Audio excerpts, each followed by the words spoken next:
Baik, shalom, selamat pagi anak-anak. Puji Tuhan kita bertemu kembali dalam keadaan sehat. Bunda percaya kalian sudah berdoa terlebih dahulu.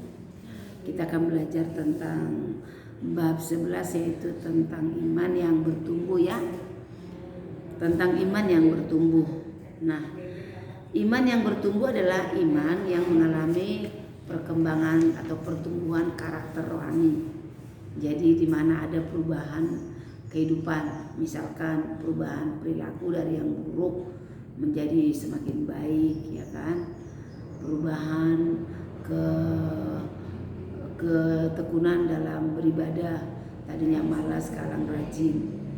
Nah, yang tadinya seorang yang katakanlah keras jadi lembut, tadinya seorang yang malas jadi rajin. Itu pertumbuhan. Tadinya seorang yang suka nakal jadi baik, anak yang juga berdusta jadi berubah anak yang jujur. Itu namanya sebuah perubahan dan pertumbuhan.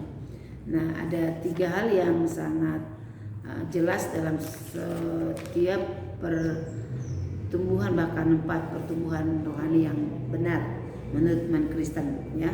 Pertama itu orang yang bertumbuh itu berakar di dalam Kristus ya. Kemudian yang kedua itu pasti dia dapat mengembangkan dirinya atau menunjukkan perasaan ya sehati sepikir dengan orang lain. Kemudian dia pun berbuah atau menghasilkan buah yang banyak seperti Yohanes pasal 15 ya. Kemudian menjadi teladan bagi orang percaya. Nah, itu ciri-ciri iman yang bertumbuh ya, ciri-ciri iman yang bertumbuh, berakar dalam Kristus. Ya, kalau mau bertumbuh berakar, terus kembangkan dirimu, hasilkan buah dan menjadi teladan bagi orang percaya. Kita lihat satu persatu ya, berakar dalam Kristus itu. Berakar dalam Kristus adalah bahwa kita ini mempunyai dasar pegangan yang teguh hanya Tuhan Yesus Kristus sebagai Tuhan dan Juru Selamatnya. Jadi mengakui akarnya kita, iman, dasar percaya kita adalah Ibrani pasal 11 ayat 1, hanya Yesus Kristus Tuhan ya. Dasar untuk berharap. Sama seperti pohon di tepi air, dia mengisap air, demikianlah kita mengisap, menikmati firman Tuhan supaya akar itu bisa bertumbuh dan makin besar dan bisa nanti sampai menghasilkan buah ya. Pengembangan diri ya. Nah, hendaklah kita berkembang secara rohani.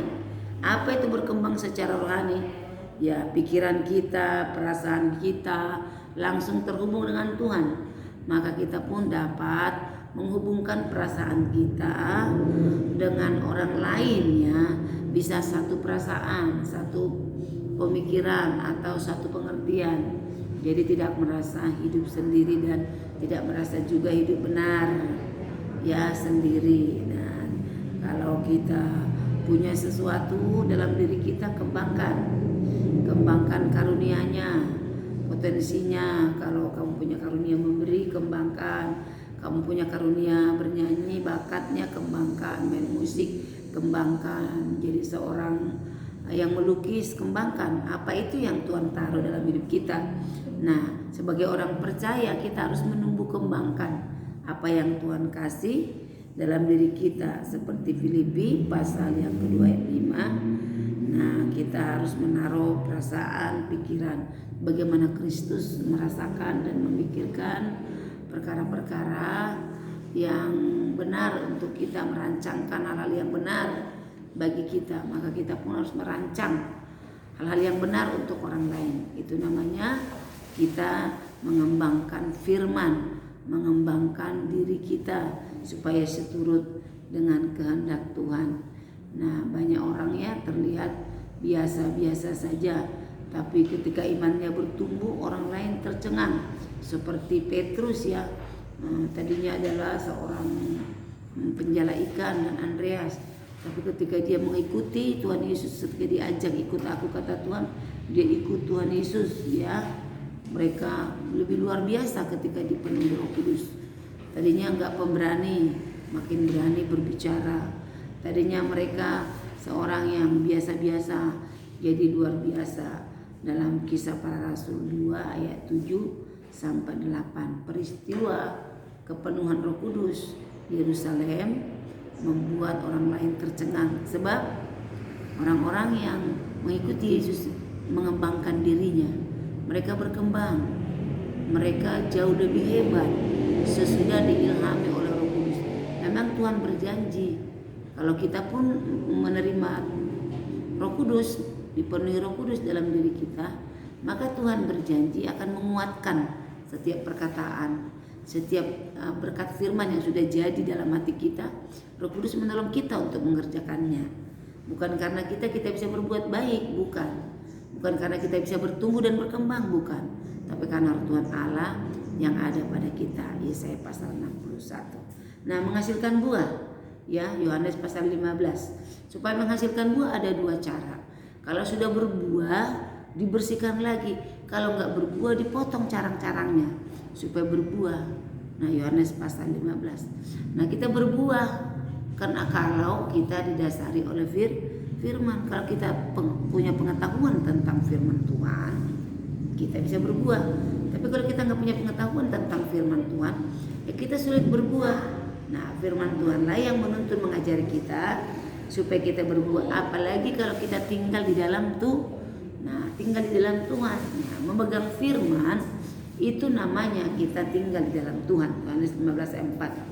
Tinggal di dalam aku dan aku di dalam kamu, sama seperti ranting tidak dapat berbuah ya dengan dirinya sendiri kalau tidak melekat pada pokok anggur. Seperti itu kita, kamu tidak bisa berbuat apa-apa di luar aku, kata Tuhan. Memang kita tidak bisa berbuat apa-apa tanpa Tuhan. Jadi kalau kamu pinter, hiduplah bersama Tuhan. Kalau kamu piawai dalam memainkan musik, libatkan Tuhan supaya kamu bisa mengembangkan diri. Kalau kamu seorang yang pandai dalam hal tertentu, panggil, sebutkan, libatkan Tuhan supaya potensimu dapat berkembang. Nah, kita pun begitu, menghasilkan buah. Galatia 5:22. Galatia 5:22 itulah buah-buah orang percaya. Kasih, sukacita, damai sejahtera, kebaikan, kesetiaan, kemurahan, kelemah lembutan, penguasaan diri.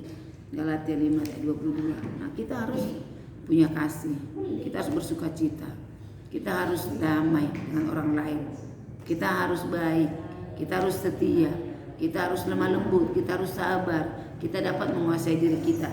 Jangan kita menguasai, contohnya handphone menguasai kita. Harusnya Tuhanlah yang menguasai kita dan kita yang menguasai handphone.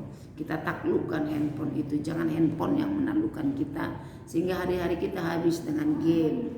Ya, tidak boleh.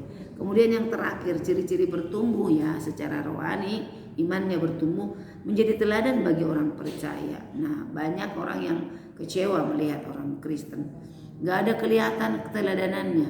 Yesus mengajarkan kita, ikutlah teladanku. Apa itu? Teladan Kristus. Kristus itu, Yesus itu tekun sampai mati di kayu salib. Dia taat. Dia seorang yang murah hati. Dia menunjukkan sifat-sifat yang baik. Dia taat kepada orang tuanya. Dia melakukan hukum-hukum firman Tuhan. Dia juga pergi mencari dan memberitakan Injil, memberikan kabar-kabar baik kepada banyak orang. Nah, kita pun begitu, jadi berkat bagi banyak orang ya. Jadi contoh, ya berbicara jadi contoh, memberikan teladan kepada orang. Jangan jadi batu sandungan, jadilah berkat. Kamu jangan sombong ya. Tunjukkanlah kerendahan hati supaya orang lain pun dapat meneladani kita. Nah, jadi orang harus melihat ada Kristus dalam diri kita. Nah, orang harus mengalami perilaku-perilaku yang kita punya itu, orang lain dapat mencontoh dan Tuhan dipuji, ditinggikan karena keteladanan yang kita berikan. Jadi kita harus juga menjadi inspirasi bagi orang lain ya. Contohnya dalam hal bersikap kepada orang tua. Wah, ngelihat dia ini ya, kita terkesan ya, dia sopan ya, dia ramah ya, dia rajin ya. Itu kesan yang baik. Dia rajin belajar loh. Wah, dia sangat senyumnya, dia sangat mengampuni ya. Jadi terkesan ya, perilaku kita itu yang baik, yang baik itu terkesan bagi orang lain. Itu namanya kita menjadi inspirasi atau teladan bagi orang lain. Nah, itulah pelajaran kita, ciri-ciri pertumbuhan iman atau iman yang bertumbuh. Ada 4 ya. Jadi anak-anak, Mohon kalian buat catatan dari video ini, berikanlah ringkasan dari video ini dari 4 poin dan jelaskan ya, seperti yang Bunda jelaskan. Kalian boleh lihat buku paket bab yang ke-11 halaman 83 sampai 86. Nah, untuk membuat ringkasannya, dengar video ini dan ringkas video ini. Kalau perlu bantuan, bukalah buku paket halaman 83 sampai 86. Kirim sesudah selesai. Demikian video pembelajaran kita. Tuhan Yesus memberkati. Selamat mengerjakan tugas yang benar. Tuhan berkati.